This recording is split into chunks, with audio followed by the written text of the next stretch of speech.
and prevent emergencies as well as respond to them. So since you mentioned your father, I just wanted to make that point, and I think this is something I would like to pursue with all of our rescues, but we need them at each of our community neighborhood stations if we're going to be able to do such a thing. Yeah, and thank you. One of the other comments I wanted to make is that, you have to start somewhere. When you push this to the back burner, you can never get to things like that because you're always trying to play catch up. Thank you. Councilor Gardino. Thank you, Mr. President. Ms. Atkins? Ms. Atkins? Yeah, I'm sorry. It is a question really in general, but I know that yourself and the lady before you talked about what area is affected by having a rescue unit at Station 2. But what other people may not realize is that Mesa del Sol is going to be another one that will impact this area and the services. And the whole Gibson corridor, which goes all the way to Louisiana, does not have that kind of service. So when you add all that, and you add the thousands of people that you just described, or I think with the special events, whether it's isotopes or football, and we love to have those events, but they put a tremendous stress on our services, and to not have that available and not have that accessible is really, it's beyond a crime. I think it's starting to sound and feel like what you have just described, that there's certain areas that we have a tendency to forget or not think about, or become the next argument, and that next argument never gets here. And I think we're at that point that we need to make it right now. Thank you for being here, and thank you for standing up. Okay. Yes. Thank you. Ms. Boyer, welcome. To the President and all the council members, I consider this a great privilege to be here. I have lived in the Kirtland Addition since 1954. I've seen it grow from weeds and no pavement and just things that ordinarily you don't expect. I am here tonight to request your support of us having a rescue unit at our new fire station number 2. We were quite disappointed when we went for a tour and only to find out that we did not have a rescue unit. I can say the need is great. I have a husband who has condition, COPD, and I've had to call for rescue, which takes a while.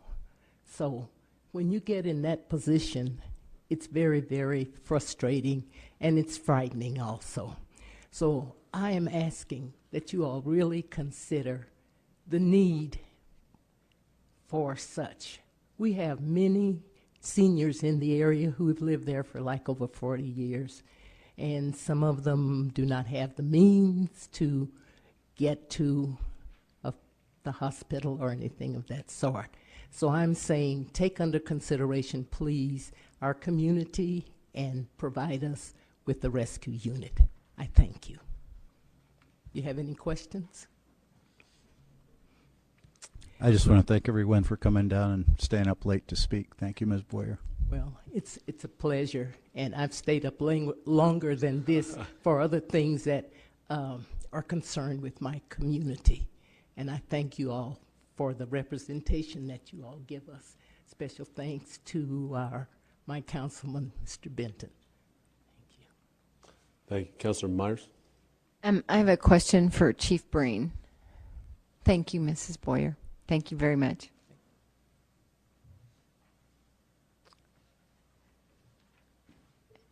And certainly, by talking to the community at Kirtland, one would gather that so the difference between what Councilor Bunton is proposing is an actual vehicle with equipment on it, and what will be there in 2 weeks is, as I understand it, is the same equipment just on the current vehicle. So you would not have to have two vehicles. You would have one vehicle, all the equipment you need, and all the staff you would need.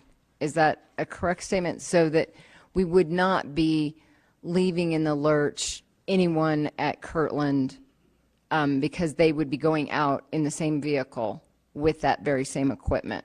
It's just we wouldn't have a separate vehicle with a separate staff.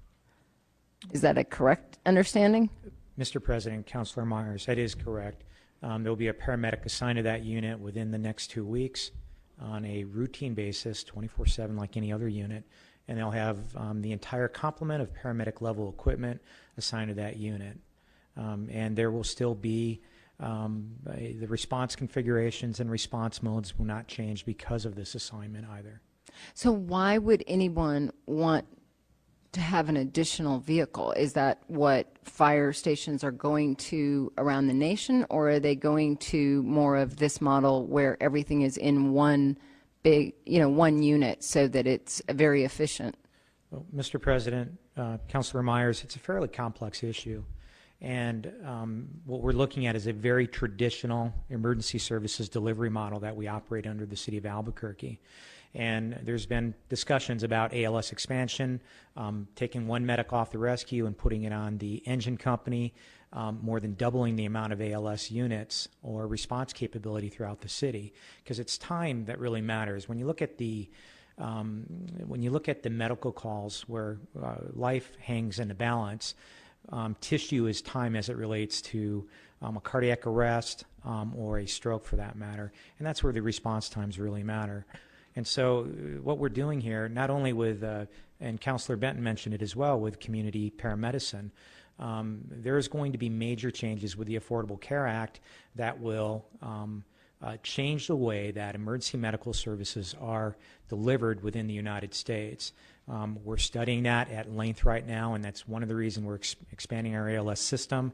And we will be getting into community medicine as well in the coming years as the Affordable Care Act progresses and becomes enacted. So do you feel like the way that you were proceeding, which was putting the equipment on the current engine at Kirtland or at Station 2, was in any way harming the Kirtland community? No. And Mr. President, Councilor Myers, I was the one that championed the effort to move that fire station from its former location, which is across the street now from Kirtland. I understand what it is to put a fire station in a key strategic location. And we did that for those residents so that they would have better response times.